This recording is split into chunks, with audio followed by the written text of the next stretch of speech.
The President of the United States is being sued for tax evasion. That's not hyperbole.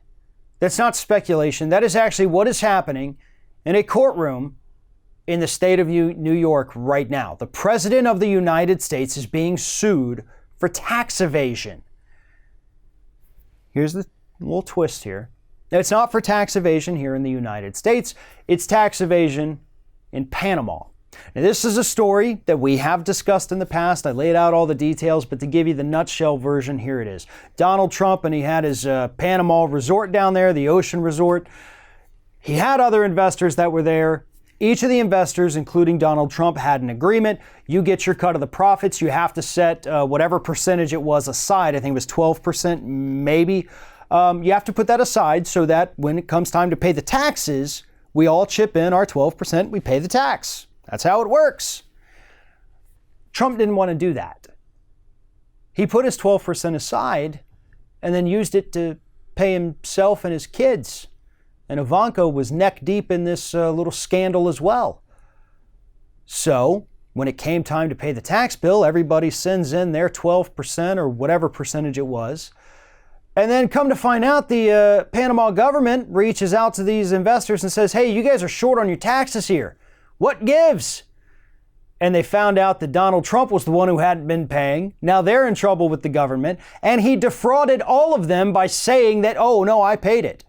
But instead what he did, as I mentioned, he paid his own family, he paid himself, and they overinflated their expenses to make it seem like they owed less in taxes so that he could defraud his investors that way. And that is why this lawsuit has emerged. This should be one of the biggest stories in this country right now. Not the biggest, but one of. This is a group of investors who worked very closely with Donald and Ivanka Trump, accusing this man and his organization, of which all his little children are a part of tax evasion and defrauding investors. Both of which are felonies, folks. If any person in this country, even a wealthy celebrity, by the way, if they engaged in this kind of behavior, guess what? You go to jail. Hell, this is pretty much the number one thing that wealthy, famous people go to jail for is tax evasion. They don't get elevated to the highest office in the land. Yet that is exactly what's happened with Donald Trump. And this highlights why it is so important for Democrats to get their hands on Donald Trump's financial documents. Not just his tax returns, but his bank records too.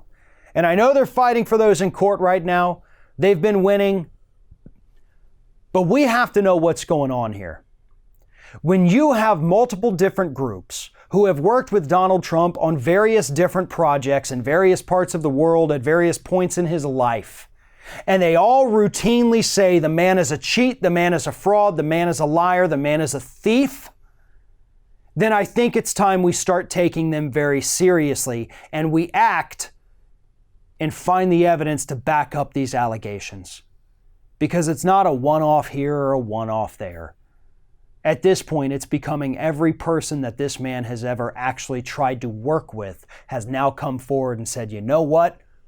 I think he may be a criminal. Thanks for watching, everybody. And don't forget, if you like what you see here, like, comment, share, and subscribe to our channel. And now you can also become a member of Ring of Fire and get exclusive early access to certain Ring of Fire videos all throughout the week. Just click on the little join button right below the video.